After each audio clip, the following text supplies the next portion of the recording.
Talk a little bit about a video that I think a lot of people have watched, and I've seen some comments on it.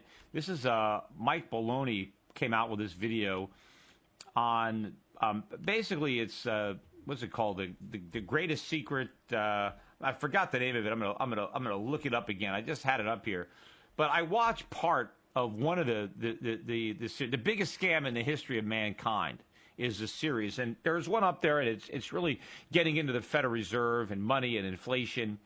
And while I have, a lot of sympathy for a lot of the things that Mike Maloney is talking about, I just want to talk about one thing where I really disagree with him. And I think he does a disservice to try to make this point, because it really feeds in to the conspiratorial, the conspiracy theories, which I think, undercuts some of our credibility.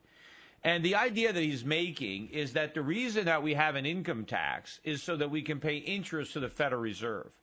That the only reason we're paying income taxes is to pay interest to the Federal Reserve, and if we didn't have the Federal Reserve, we wouldn't have an income tax.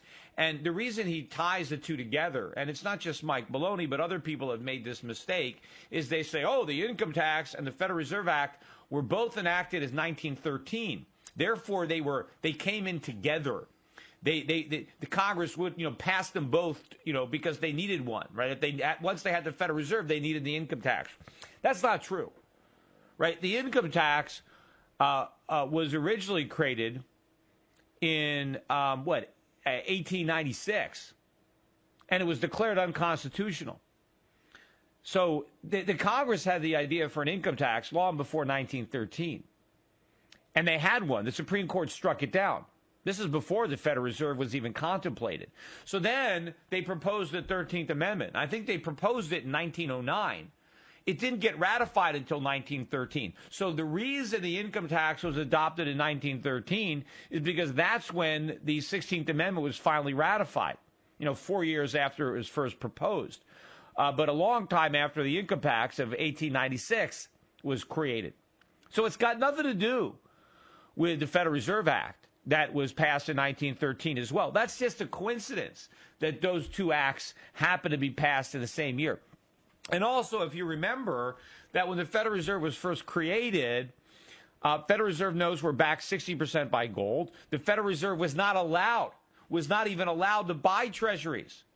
So the whole idea that the income tax was created so that the Treasury could pay interest to the Federal Reserve is nonsense, because the Treasury wasn't paying any interest to the Federal Reserve in 1913 because the Federal Reserve wasn't allowed to own any U.S. Treasuries. And, of course, the income tax revenue that was generated by the income tax was small.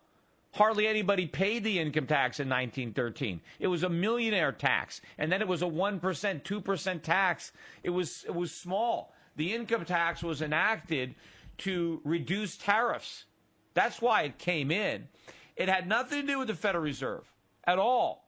Yet now you've got a lot of people trying to tie the two together to try to create some kind of hatred to the Federal Reserve based on the fact that we don't like income taxes.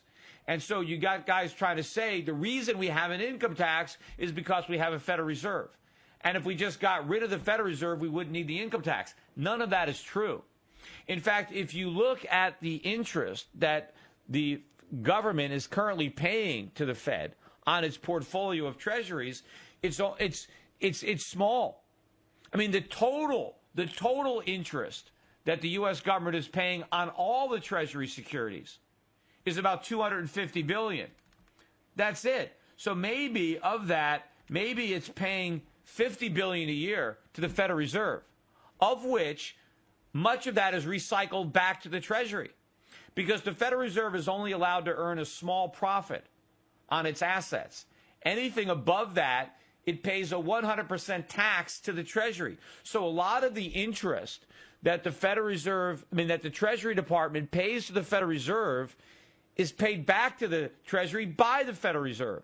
Now, the amount of money that we pay in income taxes, I forget off the top of my head, is it $500 billion a year, $600 billion, $700 billion? I mean, the amount of income tax that we pay dwarfs the amount of interest that Congress pays to the Federal Reserve. So to try to say that the income tax is just there to pay interest to the Federal Reserve is nonsense. And I think when people try to make that ridiculous argument, we lose credibility for the people who oppose the income tax and the Federal Reserve like I do. It allows us to look like conspiratorial nuts. Look, we're ignoring the facts because it's obviously blatantly false. Look, there's plenty of reasons not to like the Federal Reserve. There's plenty of reasons not to like the income tax. So we don't have to make any up. We don't have to make up reasons that aren't true and then give our opponents a avenue to label us as kooks and fools by pointing out the obvious fallacy of that argument. So criticize the Federal Reserve for the things the Fed does wrong and criticize the income tax. There's so many things wrong with the income tax. There's so many legitimate problems with the income tax, both from a constitutional perspective, from a legal perspective, from a moral perspective, from an economic perspective. There's so much wrong with it. We don't need to pretend that we only have the income tax because we have the Federal Reserve.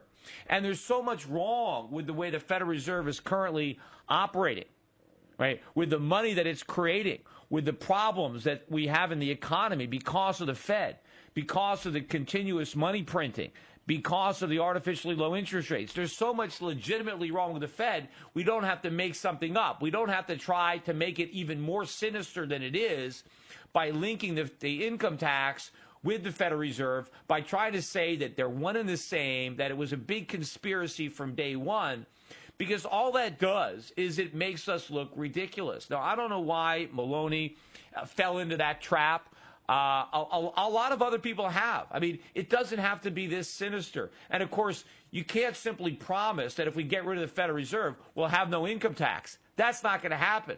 If we don't want an income tax, it's not just the Federal Reserve we got to get rid of, but a lot of government. We need to slash government spending on other things if we don't want an income tax. And I'm in favor of those massive cuts in government spending so we can liberate the country from the income tax. But, of course, I'd like to liberate the country from the income tax and the Federal Reserve, but that's going to take a lot of political will. We're going to have a big change in Washington before we can make that possible.